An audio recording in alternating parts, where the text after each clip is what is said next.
This is NASCAR Coast to Coast. 60 minutes of NASCAR local and regional racing talk, interviews, and opinions. Here's Kyle, Rickey, and Buddy Long. We see the first Iowa repeat winner in the NASCAR K&N Pro Series. Bowman Gray's reigning champion gets it done on the Southern Tour, and Lacroix claims win number 2 north of the border. Welcome to NASCAR Coast to Coast for Tuesday, August 4th. Kyle, Rickey, and Buddy Long with you once again as we talk NASCAR weekly and regional racing from across the country and around the world, and in Canada here this week. I guess they're part of the world. Oh, absolutely.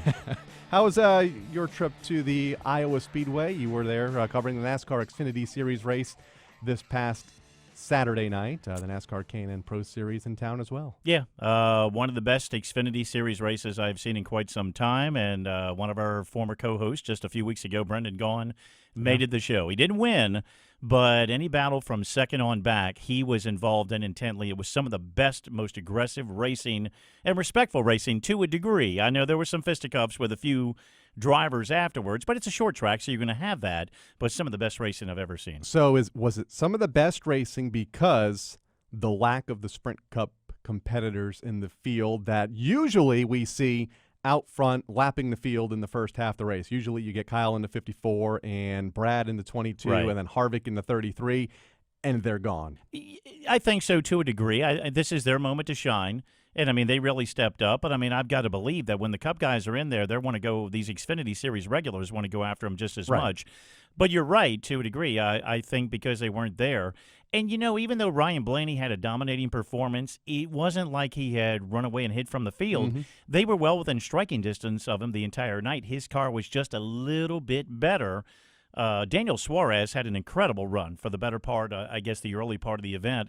Our hats off to our former Canyon East driver and driver from the Mexico Series.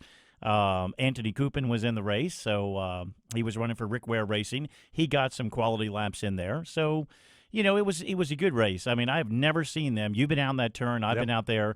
You've never seen the third groove develop so quickly. It was a good weekend for a lot of drivers that were frequently on our show the last couple of years. You mentioned Daniel Suarez, 6th. I mean, he's been on fire lately in the Xfinity Series.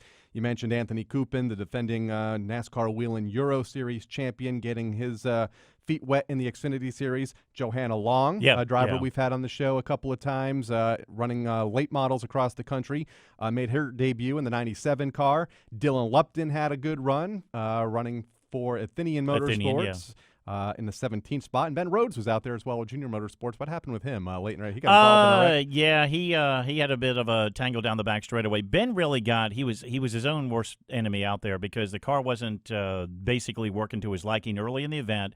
He fell back a little bit. He had an unscheduled pit stop because he thought he had a tire going down. Mm-hmm. So the balance of the night, he was fighting from coming to the tail end of the field.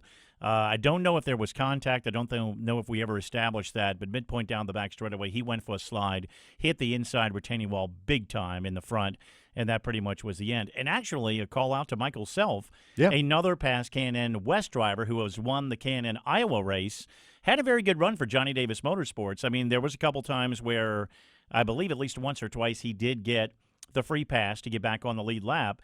But being that that's the first race he's been in the Xfinity Series with Johnny Davis Motorsports, so much you have to get acclimated to in such a short period of time. I think he did a great job, and word is he's going to have more opportunities with that team in the Xfinity Series down the road. It would be good to see him back on the tour, no doubt. Also, shout out to Cole Custer, another one of the NASCAR Nexters, won the ARCA race at the Pocono Raceway on Saturday. So the young guns of our sport doing well. All right, let's talk about some of the divisions that we're going to talk about here in the next hour. The NASCAR K&N Pro Series East-West combination race. Brandon McReynolds has that place figured out right now. He does indeed, and it's some good times for Bill McAnally Racing. I mean, they have the sweep there at Iowa. You know, I looked at the stats for Brandon once he left Iowa, headed back to the West, and it was okay. I mean, he had like a 7th and an 8th. He had a 19th at Sonoma. He qualified 4th, but just had some issues out there on the road course. So it's going to be interesting to see whether he can take this momentum this time back to the western side with just a handful of races left to go and about 35 points out of the lead when you got people like Noah Gragson, Chris Eggleston, Eggleston, who have been very consistent this year and are going to be hard to get around. Tight at the front of the field, just a couple of races to go in the K&N West. It was Brennan McReynolds taking the win, holding off Jesse Little, who gets credit with the NASCAR K&N Pro Series East win. Spencer Davis, a great run for this young driver, making his debut with NTS Motorsports, finished in third. Rico Abreu fourth. Noah Gregson rounding out the top five, a huge 38-car field. In the championship standings, 2 points between Gregson and Chris Eggleston. Grayson Raz just 9 points back in third. Ryan Partridge in fourth. David Mayhew fifth, all separated by just 15 points. It is anybody's championship race at this point. Absolutely, and even on the eastern side, I mean, William Byron's point lead has gone down just by about 4. It wasn't a good night for the points leaders on either side. Byron was 19th in this combo race. Chris Eggleston was 16th.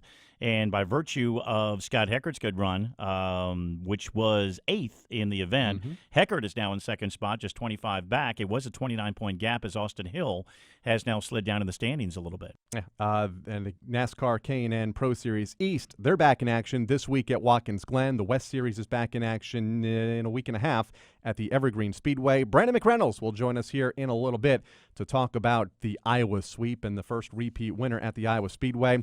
We'll also hear from Danny Bohn. The NASCAR Wheel and Southern Modifieds were in action this past weekend for their annual Strutmasters.com 199, and for the second straight year, Danny Bohn picked up the win, and what was a very successful weekend for Danny at Bowman Gray. Yeah, they had a pair of twin races on Friday night. Danny came away with a victory in one of them, finished 11th in the other, but he's had great success in just the limited time that he's been there this year. As we mentioned a couple of weeks ago, moving back up to Freehold, New Jersey, business opportunities have taken him away from the South, but there's no doubt about it. And you think about it, it's one thing to be successful at a Wheel and All-American short track, but to be successful like that at Bowman Gray, you just don't come back into this place after being gone for so long and do what he does. That says a lot about Danny Bohn and his team. Very healthy field, 21 cars taking the green flag at Bowman Gray on Saturday night for the Southern Modifieds. I believe there were 19 Bowman Gray Modifieds on Friday night for those twin events. Held off Ryan Priest, Jeremy Gersner, Burt Myers, and Bobby Meisner Jr.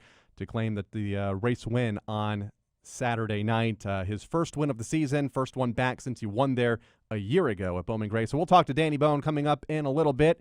And the NASCAR Canadian Tire Series winner over the weekend, Kevin Lacroix, picked up the big win at GP3R. I guess is the easy way of saying the you could say it. The name of that racetrack. No, I can't. Trey Rivera. Isn't it Trey Rivera? So, yeah. That's simple. Picked up the JuliaWine.com 50, his second win of the season, just 4 starts for this young driver. Now, see, if we could figure out Salinas, whatever it was last week that we were struggling with Thomas Tillison Jr. would be okay. But what a great job. And think about it, the rookie crop. I mean, Kevin Lacroix has only run 4 races of the 8 this year, the quickest driver to get to 2 victories in history. But you think about the success that Gary Clute had, winning at the beginning of the year as a rookie, and another driver that I've been waiting to see to go into victory lane. He's had a lot of top 5 runs, Marc-Antoine Cameron. He has had a lot of top 5s, a very good rookie indeed. So they've got a great rookie crop with an already stellar field of veteran drivers. This has been a great series this year. Cameron finished in the 6th spot on Saturday. Andrew Ranger finished second. In fact, Lacroix passed him on the last lap to claim the win. So it'll be interesting to talk to Kevin a little bit about that final lap pass. Alex Tagliani was third, Alex Labby fourth, and LP Dumoulin rounding out the top 5. You like that? Put the roll on there, Kyle. Just 3 races remaining in that series. Scott Steckley is the series championship leader by a mere 6 points over Andrew Ranger. Here we go. Or Anjou Ranger. Here we go. That battle. Here we go. Yeah, and usually it comes down to within 1 point in the final race. There are 3 races to go, and the top 3 drivers in points separated by just 10. Jason Hathaway being that third driver. 10 points back. 3 events left. Who's your pick? You had to ask me that. You know what? I think Ranger's going to do it. Steckley's strong, but I think Ranger's been hot as of lately. I think he's kind of peaking at the right time, and I think it's going to be his opportunity. He had a victory a few weeks ago. We missed having him on the show. But I think he honestly has the ability to do it.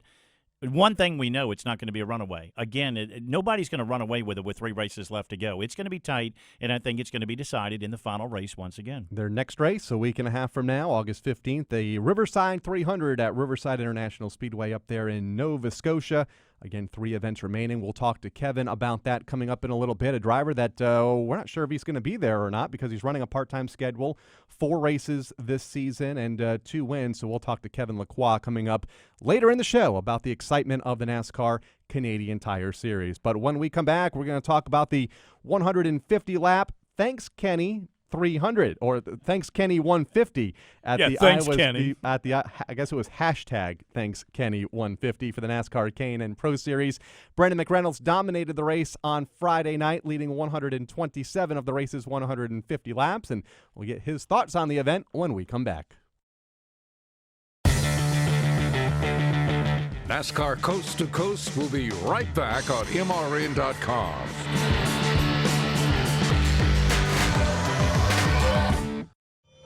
This is Darlington. It's the most storied race in NASCAR, the Southern 500. On these hallowed grounds, history is coveted. Any race driver wants to win the Southern 500. And legends are born. Earnhardt flashes across the start-finish line. What many call racing's most iconic moments, They are dead even coming down to the line. This is going to be close. we call tradition. Jeff Gordon wins the Southern 500. Here, it's about where we come from Elliott wins the Winston Million. and where we are headed. Chase Elliott wins here at the Darlington. Saturday, September 5th, NASCAR's rising stars of the Xfinity Series honor today's true heroes with the running of the VFW Sport Clips Help a Hero 200. On Sunday, September 6th, the tradition returns to Labor Day weekend with the NASCAR Sprint Cup Series running of the legendary Bojangles Southern 500. Be there to celebrate the next great chapter in our storied history, September 4th through the 6th. For tickets, call 866-459-RACE or visit darlingtonraceway.com.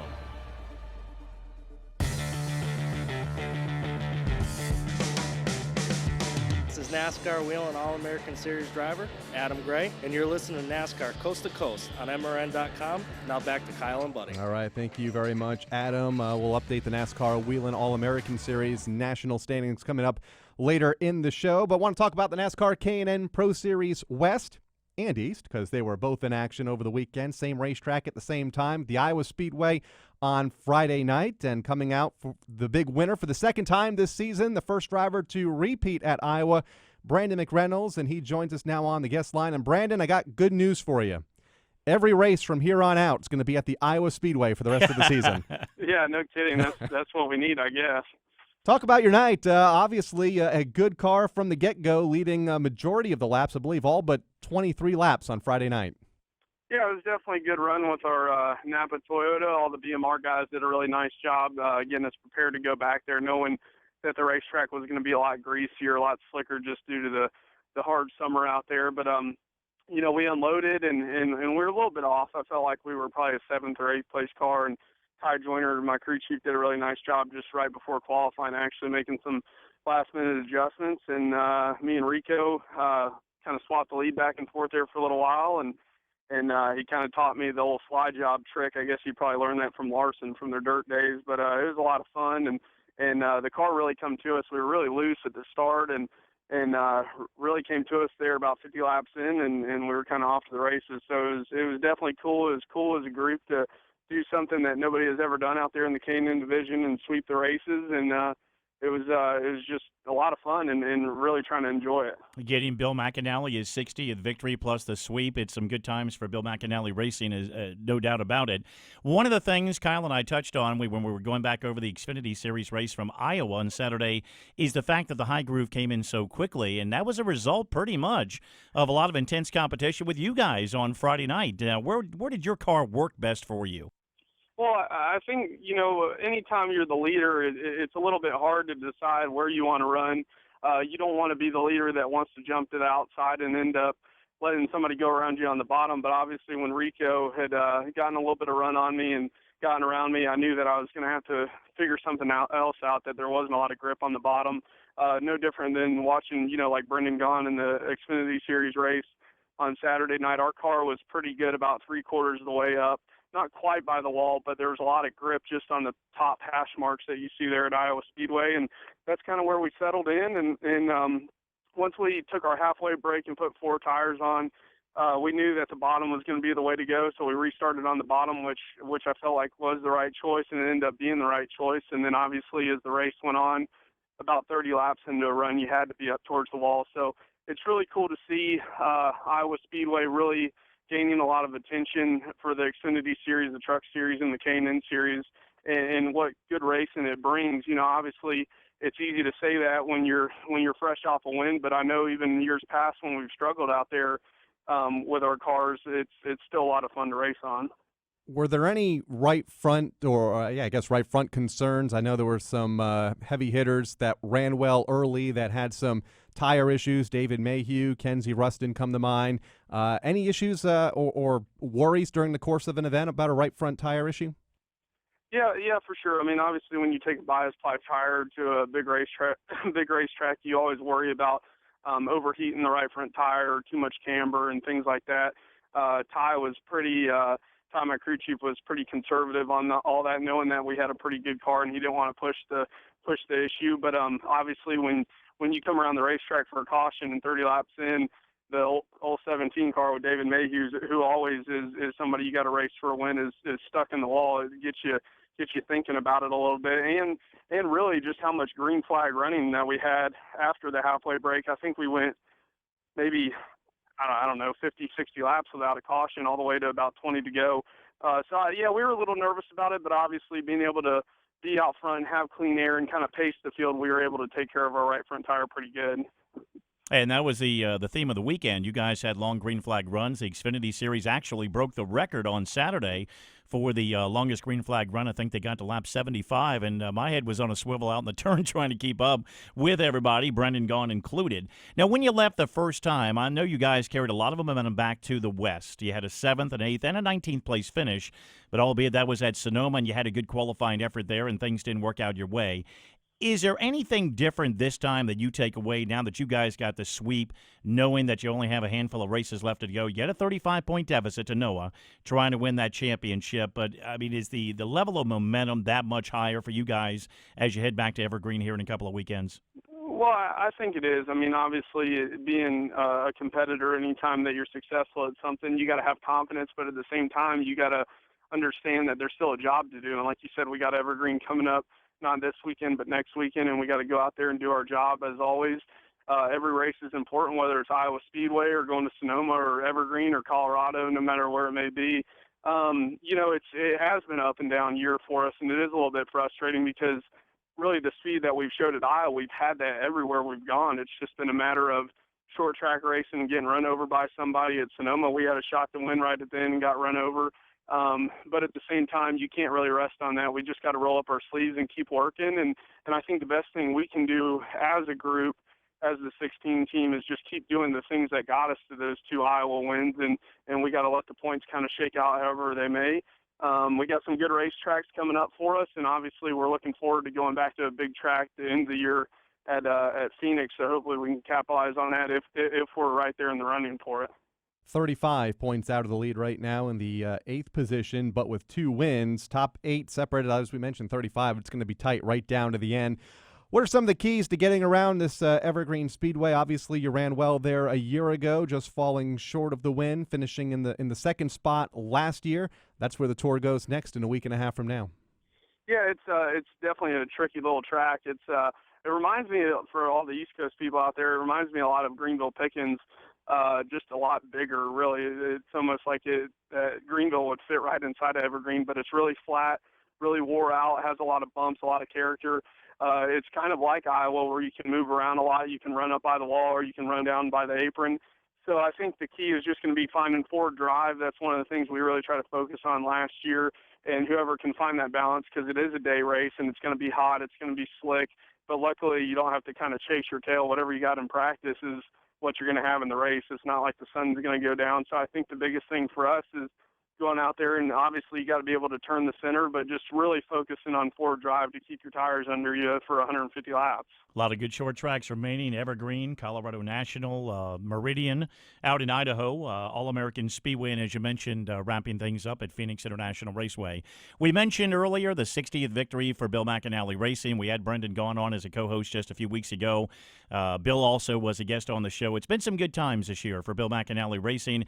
How great was it for you, not Nick Drake, not Chris Eggleston, not anybody else to be the driver, to give Bill a 60th victory and also a sweep of the action at Iowa, something nobody else has ever been able to do. No, it was really neat, and you know what? It's easy for me to sit here and talk about taking the majority of the credit as the driver, but it's really a testament to Bill McAnally and what he's done for 25 years with Napa, his relationship that he's grown with Toyota, and just all the guys at the shop. You know, I spend a lot of time working at the shop out here on the East Coast on Nick Drake's stuff. I'm actually working on his Watkins Glen car right now, but at the same time, it's just so cool to see the relationship that I've formed with Bill and my guys that worked basically 3,000 miles away that really bust their tail to bring us nice race cars, and we deserve it. We deserve to go out there and win on a big stage, and it's just really cool to wrap that up and close the book on that chapter and move on to the next few races ahead of us. And obviously I couldn't do it without Bill. You know, I was the guy, I was working for Jeff Burton on his kids' late model stuff.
Chris, of course, is no stranger. It should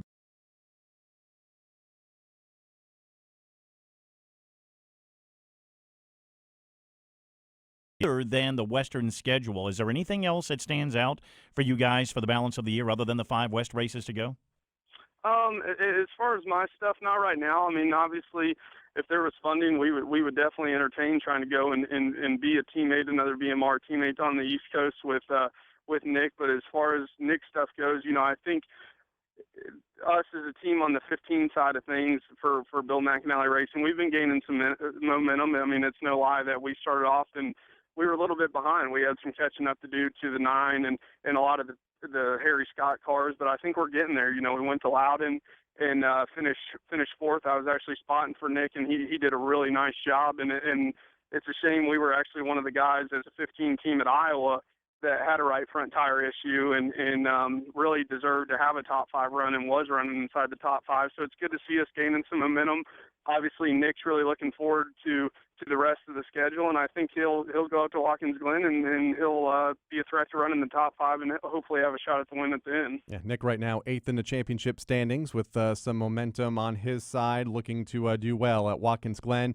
You have all the momentum in the world on your side right now, heading to your next event in just over a week's time. Brandon, again, congratulations. As always, thanks for taking the time to join us here on NASCAR Coast to Coast, and hopefully we'll be talking to you again here in a couple of weeks.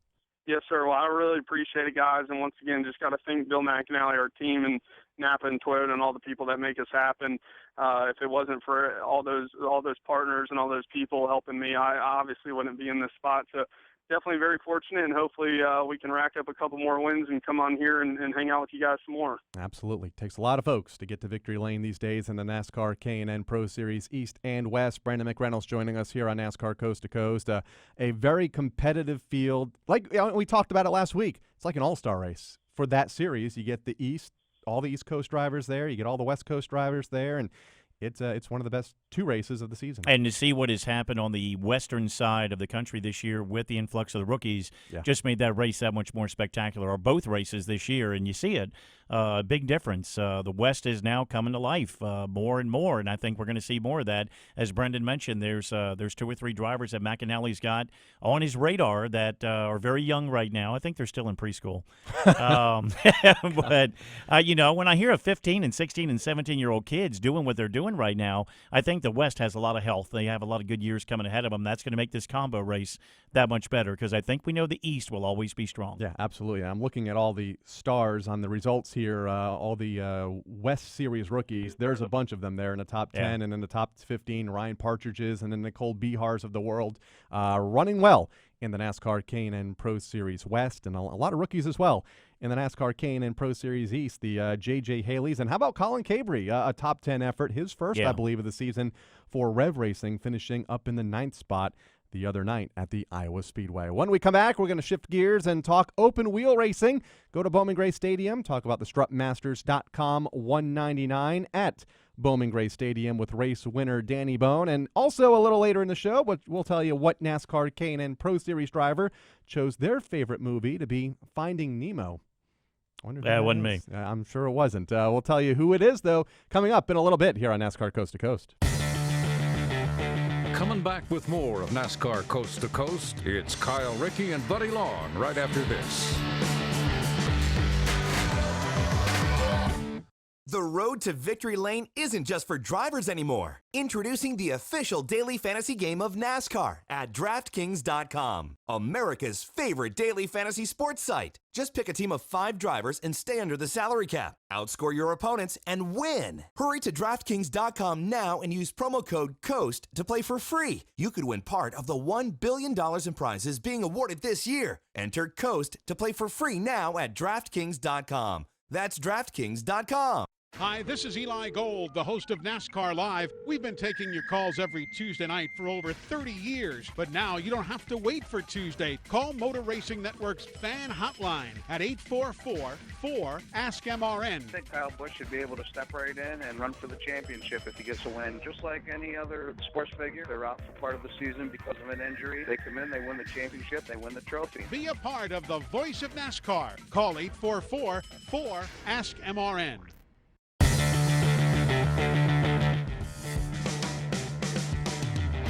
This is NASCAR Coast to Coast on MRN.com.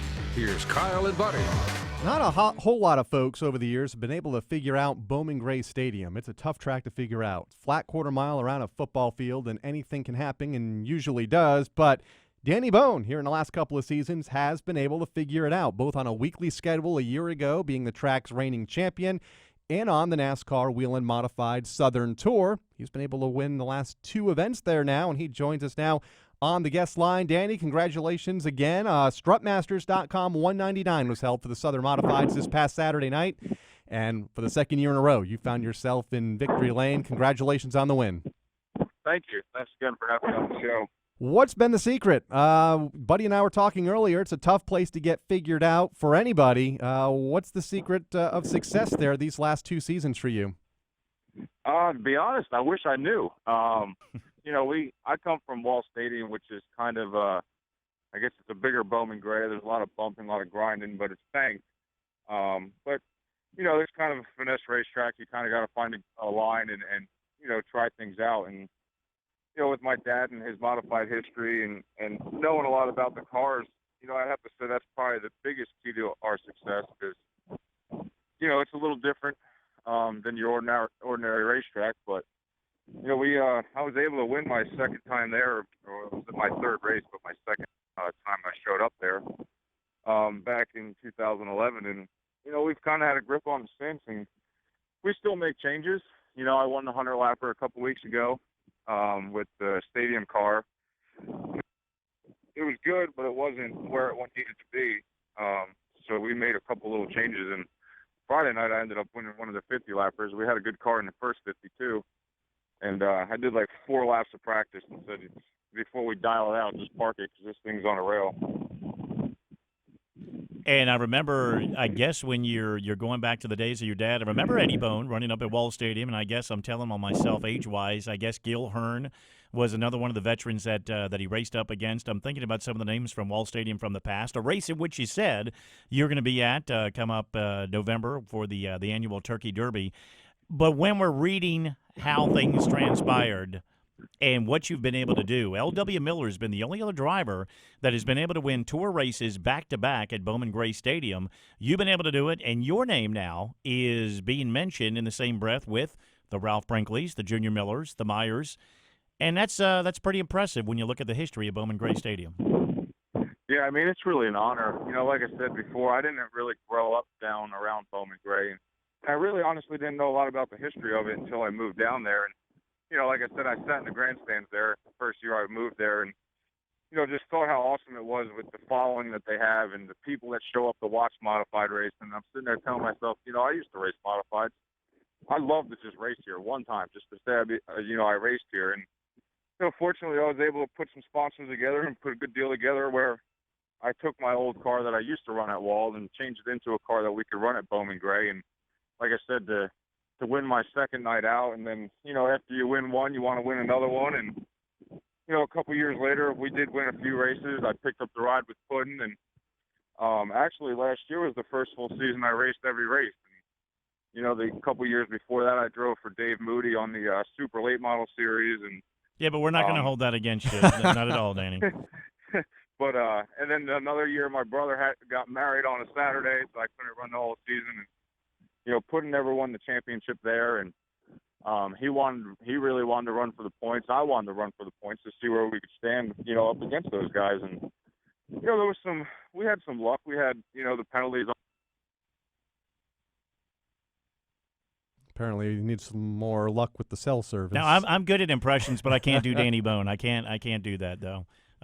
He very impressive, though, and hopefully we'll be able to get Danny back, what he's been able to accomplish. Was going to ask him, one of the I guess where he's at up in Freehold, New Jersey, I'm not sure where that relates to your Bridgeports and East Windsors. Well, not East Windsor because it's closed, but other New Jersey tracks. Mm-hmm. Drivers like Jimmy Blewett, they made the transition from asphalt modified racing over to the dirt to see whether Danny, since he's up in that area, still near New England asphalt tracks, whether he want to try his hand at some dirt racing or not. Yeah, a lot of great dirt tracks up there. You have the New Jersey tracks, the New York tracks, the Canadeguas, and the Lebanon Valleys, and a lot of those tracks that Jimmy's running around right now, Blewett that is. Yeah. And we can talk to Danny about that because apparently he's back with us. Danny, I guess my next question for you was going to be, how much did it help you on Friday night last weekend in running and winning that 50-lapper? How much does that help you in preparing for the Saturday night 199-lap tour event? I'd have to say a lot. You know, anytime you can run around that track, since it's a little different, you learn something, and, you know, you kind of just refresh your memory. And then you probably heard the stories about what happened Friday night with me and another driver over there. So, you know, instead of going out there and retaliating and lowering myself to his level, the best thing, you know, I felt I could do was go beat him at his own racetrack. And, you know, my confidence was up because we had a really good car, and I had a really good car in practice with the tour car, and there was nothing I wanted to do more than go out there and win that race. And, you know, we had Georgie was really strong, Ryan was really strong, and it wasn't, you know, last year when we won it, we had the dominant car, and it was kind of, I wouldn't say it was easy, but it was definitely not as hard to win last year as it was this year. I drove my butt off and, you know, had to make some smart calls, and, you know, fortunately everything worked out, and we were able to bring home the win again. And a good mix of drivers. You talked about George Brunholzer III. You talked about Ryan Preece, who won the pole for the event, had to rebound from the back of the field after a flat tire. Also good to see names like Jeremy Gersner. That's his first podium finish of the year in his career. Bobby Meismer Jr., this is his second year on the tour, having some very good runs. So a very good mix of Whelen Southern Modified competition. And I got to ask you, has the success recently had you rethinking what you want to do for the balance of the year, or are you pretty well set with all the business obligations up in New Jersey and pretty well have a set schedule? I mean, I'd be lying if I told you no. You know, with winning 3 races on the weekly stuff at Bowman out of 7 starts, and then my 2 tour races that I ran this year, we won one. I finished 5th at South Boston. And, nobody really has had a good year on the tour. Everybody's had a little bit of bad luck. And, I feel like if I could have ran top 5 every week, we'd be, in the top, 1 or 2 in points. And same thing with the stadium, with as good as we ran there, the times we did show up, if I ran every week, who's to say where it would be? But, everything's going good up here. And, I'm finding time to be able to race. And, like I said, I'd be lying if I told you no, but, I am working on stuff. I'm trying to possibly figure out some stuff for next year. And I've actually got a couple calls after this weekend about driving some cars on the Southern Tour for the rest of the year. And my brother races at New Egypt. He got hurt 2 weeks ago. His car caught on fire. He suffered some burns on his legs. So I am going to drive his car this Saturday at New Egypt. It's a 358 dirt modified. I tried it once before. It didn't go too well, so hopefully maybe I can redeem myself and do a little bit better this weekend. But definitely, we're definitely trying to figure something out so I can get back, to racing one or the other, and maybe run for some points and maybe pick 10, 15 races a year and go that way. Kind of ironic. Buddy and I were actually talking after we lost you due to cell service the first time that, hey, wonder if he's going to run any dirt races being back up there in New Jersey. And you just answered that question really without us asking it. So interesting little tidbit there. The next race for the Southern Modified Tour, Bristol Motor Speedway, coming up on August 19th. You said you've gotten some phone calls. So is there a chance that we may see you at Bristol here in a couple of weeks? There is an opportunity. It hasn't worked out completely yet.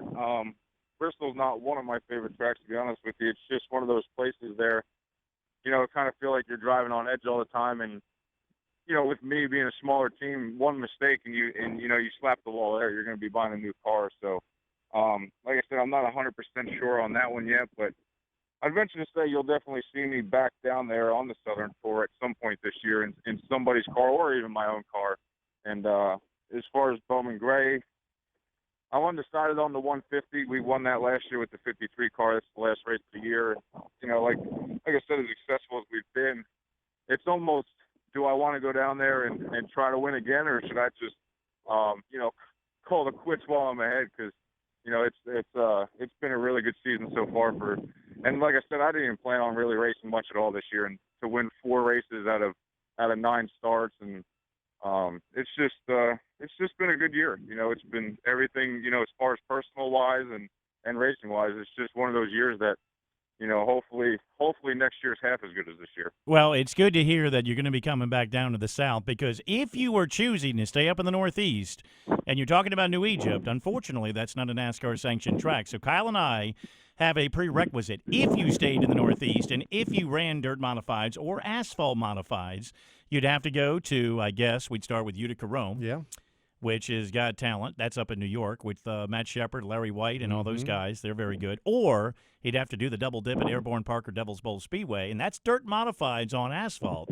So, you have restrictions here, Danny. If you're not going to be in the South, you got to stick with us somewhere so we can keep talking to you. That's all we ask. If I do run some dirt stuff, I definitely won't venture far off my roots and just stick strictly to dirt. I'll definitely do asphalt as well, but like I said, I feel bad for my brother. He runs really well at New Egypt, but he just has absolutely no luck. And like I said, he raced against Billy Pouch, Jimmy Blewett, all them over there in the modified division. But, he had a top 3 car 2 weeks ago, and the fuel line fell off, and he suffered second-degrry burns on his legs. So, I've kind of just been helping him out in my spare time, trying to get him, running a little bit better. And, it's a good opportunity for him and me, actually, to put me back in the car and, try to figure that thing out a little bit better so, I can help him more in the long run. So that's kind of just what we're shooting for this weekend with the off weekend, with me having nothing scheduled.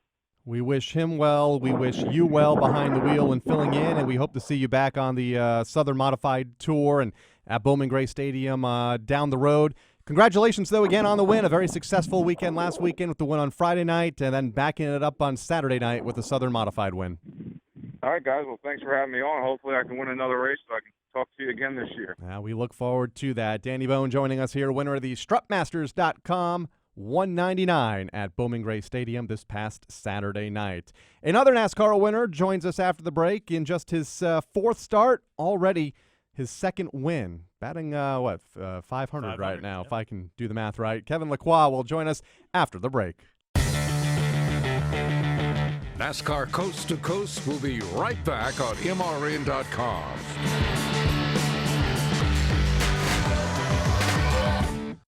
Ready to take the training wheels off your race scanner? Go to fanvision.com and upgrade your experience with FanVision. Not only will you be able to hear the race, Dale Earnhardt Jr. gets a good run, drafting help from Kyle Busch and Kevin Harvick. Jr. again pulls up alongside for the race lead. you'll see every moment through live video, instant replays, live stats, and more. Hi, I'm Jamie McMurray, driver of the #1 Cessna Chevrolet, and I never go to the track without my FanVision. So go to fanvision.com to rent or buy yours today. I'm Kendra Jacobs. Join us every Saturday for MRN's Wing Nation on MAV TV. We'll talk with the biggest names in wing sprint car racing, from the world of outlaws to your local wing sprint car track. We cover it all. Plus, we'll preview each weekend's biggest wing sprint car races from around the country. MRN's Wing Nation, 9:30 Eastern Time, Saturday mornings on MAV TV. If you don't get MAV TV, go to getmavtv.com to find your local TV provider and let them know you want MAV TV. This is NASCAR Canyon Pro Series East driver, Devin Amos, and you're listening to NASCAR Coast to Coast on MRN.com. Now back to Kyle and Buddy. Devin, another one of those drivers with some tire issues on Friday night at the Iowa Speedway, relegating him to a finish outside of the top 20. Welcome back to NASCAR Coast to Coast. Do want to mention, wrapping up our discussion about the Southern Modified Tour, Burt Myers, 4-point lead over Jason Myers, and a 9-point lead over both Kyle Ebersol and J.R. Bertuccio. It's tight at the front of that field. A couple of weeks, their season also beginning to wind down. Let's talk about the NASCAR Canadian Tire Series now. For the second time this year, Kevin Lacroix made it to victory lane, winning the 50-lapper, the JuliaWine.com 50 this past weekend, and Kevin joins us now. Kevin, congratulations again on the win. So far, so good for you in your NASCAR career. 2 wins in just 4 starts. Yes, exactly. It's pretty surprising for me. Those 4 races in NASCAR are the only 4 races in any stock car. So it's pretty surprising, like I said, but the team is just fine, very good. The crew chief has done a great job, and I've been learning very quickly. So I'm very happy to have so much success early like this. Talk about your celebration in victory lane, because it's not every day that a Canadian Tour driver can pass one of the best in the business on the final lap and go to victory lane, which was obviously the fastest any driver has gotten to 2 victories on the Series Tour. But take us back through that final lap and your battle with Andrew Ranger back to the checkered. He of the race, so he laps to go, and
because of money issue, but we came back, to have fun in NASCAR and to do it our own way. And we hired the people we had confidence with, and Robert Buzizio there was a crew chief in super late model racing, and we hired him for the NASCAR, and everything has been so great since then. even if we don't have the same budget as the bigger teams, I'm pretty sure he's a very, very good crew chief. He's better than what people thinks of him, and I've always thought that I had the talent to compete with the big drivers. So it's a good combination, and we do a good team. And one of the great storylines over the course of history in the Canadian Tire Series has been the close finish down to the wire, final race decided by single-digit points, many times less than 5 points to determine a champion. But now the influx of the rookies. We've talked about that on several other NASCAR touring series. Gary Clute comes out of the box right off the bat as a rookie, scoring the opening day victory for the series. We talked about Marc-Antoine Cameron. He has got about 3 to 5 top 5 runs so far this year. He has been one of the hottest rookies lately without a victory, and now here you come. So add that to the Andrew Rangers, Alex Tagliani, Scott Steckley's, Jason Hathaway's. This clearly has become one of the most torrid series in NASCAR competition. It really is going to have another great battle right down to the wire. Yeah, really. That's why I chose this series to compete, because I know there's very, very good drivers in there, and it's. I think every good drivers, all the best drivers in Canada are racing in this. There's a good road course driver, good oval drivers, and there's so many good races that I think that. Road course drivers, they can learn ovals, and oval drivers, they can learn road courses. So it does, everybody show their talent, and it does pretty good racing.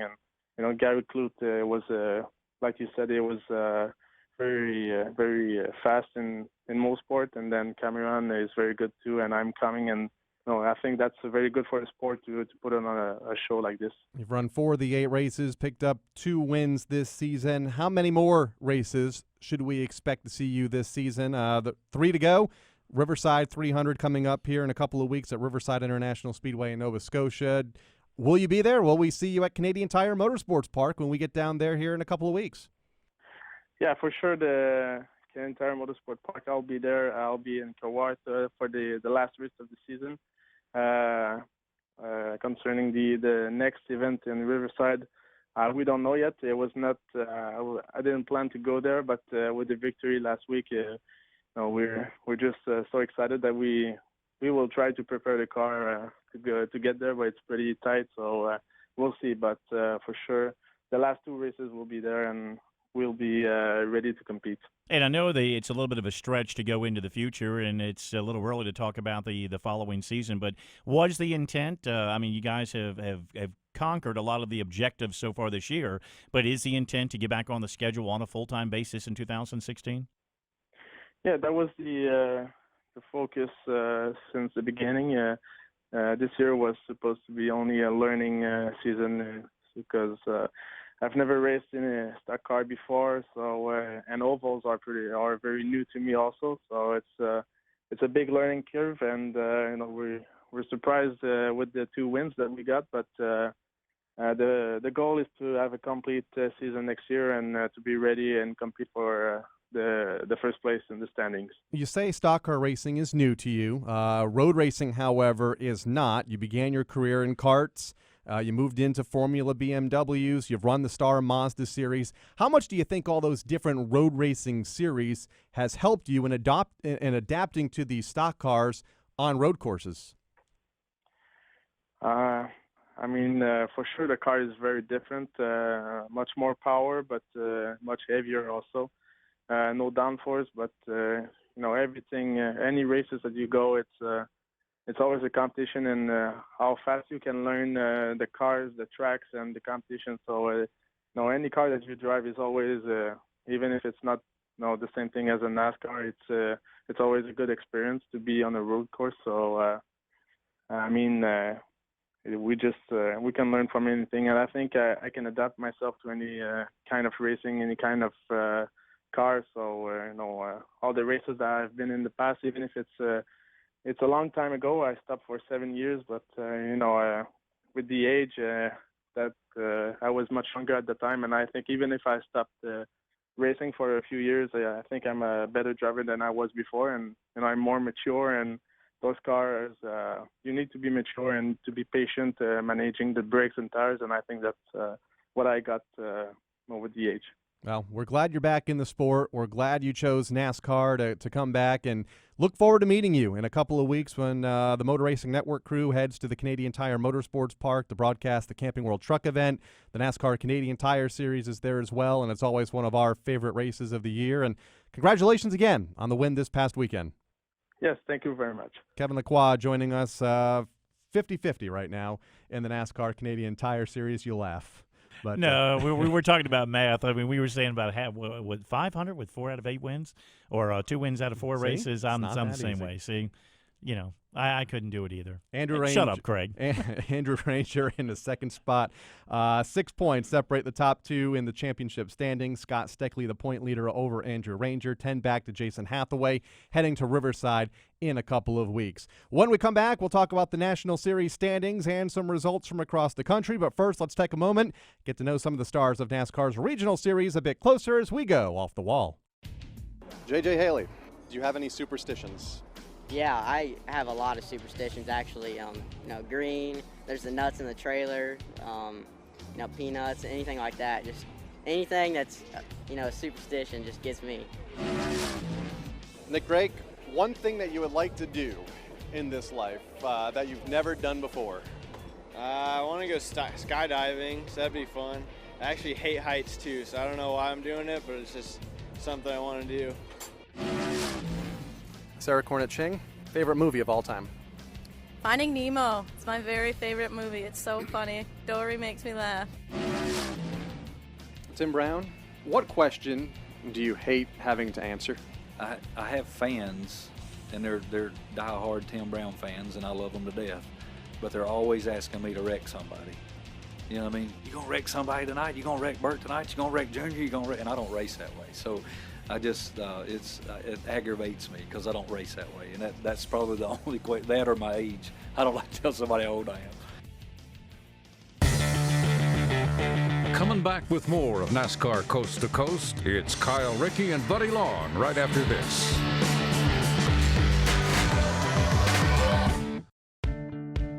Housby Second Generation is your source for refurbishment of your existing trucks. We specialize in the reconditioning of vocational type trucks, ready mix trucks, dump trucks, and waste trucks. Extend the life of your current trucks today and give yourself a viable option to purchasing new units, especially in your lower volume markets. At Housby Second Generation, we perform as much or as little work you require. For more information, visit housby.com.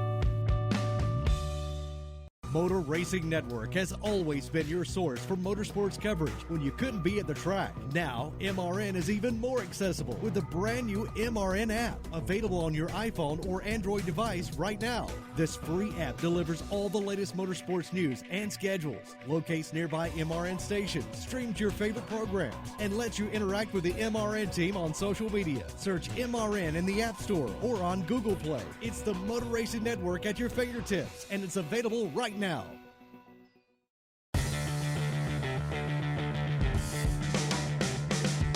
This is K&N Pro Series West driver Dylan Lupton, and you're listening to NASCAR Coast to Coast on MRN.com. Now back to Kyle and Buddy. Dylan, one of those drivers we talked about at the top of the show, beginning to climb the NASCAR ladder, or well into his climb in the NASCAR Xfinity Series, running a part-time with Athenian Motorsports, competed last week at the Iowa Speedway. Want to check the national standings from a week ago. We're expecting the updated standings probably at about 2:01 Eastern time. But Keith Rocco, the point leader on the NASCAR Whelen All-American Series Division I standings by about 39 points over Lee Pulliam. Ryan Preece has slipped to third. Thomas Tillison Jr.'s gained some momentum and picked up another win this past weekend. He's in fourth. Cress Van Dyke, who also picked up a win this past weekend, but the win was taken away, in the fifth spot for Cress. And some other names to really keep an eye on. They may not win the championship this year, but have done very good. Rookie Greg Atkins, he's had a good modified season up in the Northeast. Right now, he's ninth in the series standings. Jimmy Zacharias, he is seventh. He's had a very good year at Holland and Chemung Speedrome. Just outside the top 10, Vince Quinville. He has had a very good season up in the Northeast running dirt modifieds, or actually the asphalt mods up at Devil's Bowl Speedway, I believe. They along with Airborne Park. So there's a lot of good names further down the list that have done very good. We concentrate so much on the top. And actually, this past weekend, I'll be interested to see what the standings look like because Keith Rocco didn't have a great week. Right. Lee Pulliam did. So we'll see where they shake out after this week. All right. So let's go through some of those results now, as there was a lot of NASCAR Whelen All-American Series tracks in action. It's hard to believe by looking at some of the schedules. Only 2 or 3 events remaining. In fact, I think there's one track where championship night is this week. Yes, Limelin. Limelin, that's it. So season quickly winding down. Congratulations to Tony McRae. We had her on the show a year ago over at Irwindale Speedway, won both of the 30-lap late model features this past weekend. Travis Huddleston finished in the second spot in both events. Their next event at Irwindale, August 15th, in a couple of weeks from now. You mentioned Limeland Motorsports Park. This weekend is their last race, the season championship. But last weekend, Meet the Drivers Night, the NRA Sprint win went to Jared Horstman, while Todd Sherman took the UMP Modified victory. Right now, Max Stambaugh leads the NRA Sprint points. Jeff Kaz looking to unseat Sherman in the battle for the UMP Modified Championship. And actually, the funny thing is, after they have their championship, the very next week is their banquet. Yeah. So, I mean, in mid-August, when a lot of tracks aren't even close to winding down, these guys will already have had their banquet, their trophies, everything for the year's done. And they look ahead to 2016 after that. You mentioned Lee Pulliam, second-place point man right now, well, as of last week in the NASCAR Whelen All-American Series national standings. Had a great weekend, swept both of the twin 75-lap features at South Boston Speedway in Virginia over the weekend. Matt Bowling finished second in race 1, while Austin Thaxton was second in race number 2. They'll have this coming weekend off. South Boston is back on it on August 15th. Call out to Gary Wiltrout at Motordrome Speedway. Gary picked up his 8th, the 94th of his career. It actually 6 races left, so he conceivably could run the if he ran the table, he could hit the century mark this year. I don't know if he can because his team is good there as well, and Glenn Gall Jr. has been out, but Wiltrout has a chance. Of events left to be able to do that. Colorado National Speedway, they were back in action, but only with the late models on Saturday night. Mark Neff took down the race win over Bruce Yackey, who was always up there toward the front of the field. They're back this Saturday night, the super late models. We mentioned today Larry White coming away with the latest modified win over Matt Holzheiser and Matt Shepard, and they will return to action this upcoming Sunday night for their latest wheel and all. Lonnie Williams up at the Stafford Motor Speedway in Connecticut in the track's SK Modified division, his 4th win of the season, holding off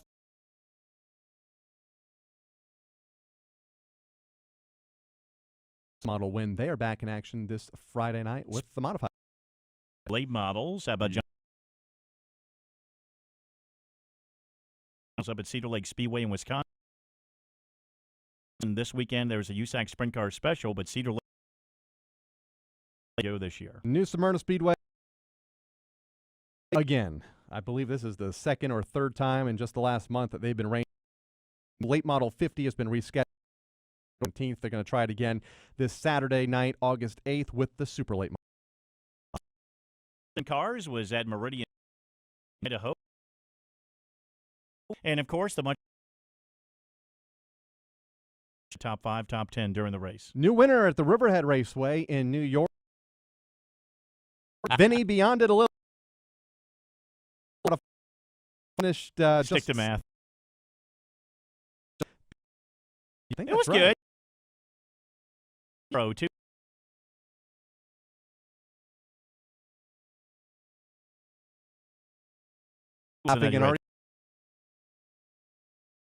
Rogers Jr. in 3rd. I heard you. John Barker took down the late model win. They're back in action. Twin 49s this Saturday night in memory of Chris Young at Riverhead Raceway. Sterling Perkins takes a late model win at Adams County Speedway, and Eric Byrne, the big winner at Thompson Speedway Motorsport Park. We don't talk about them much because they don't have much of a weekly schedule. And a car that wasn't even supposed to race. Yeah. That was going to be a secondary car for Eric Byrne that he won with last Wednesday night teammate, to Keith Rocco. Want to thank all of our guests, Brandon McReynolds, Danny Bohn, Kevin Lacroix. Another fast hour, buddy. Absolutely, and I'm looking forward to next week as well. Look forward to it next week here on NASCAR Coast to Coast. For Craig Moore, our producer, and our graphics guru, Robbie Mays, I'm Kyle Rickey. We'll see you back here next Tuesday. You've been listening to NASCAR Coast to Coast. tune in next Wednesday at 1 Eastern for more talk from local tracks all over America. NASCAR Coast to Coast is also available on demand in the MRN.com Media Center or download from iTunes or Stitcher. NASCAR Coast to Coast is a production of the Motor Racing Network. All rights reserved.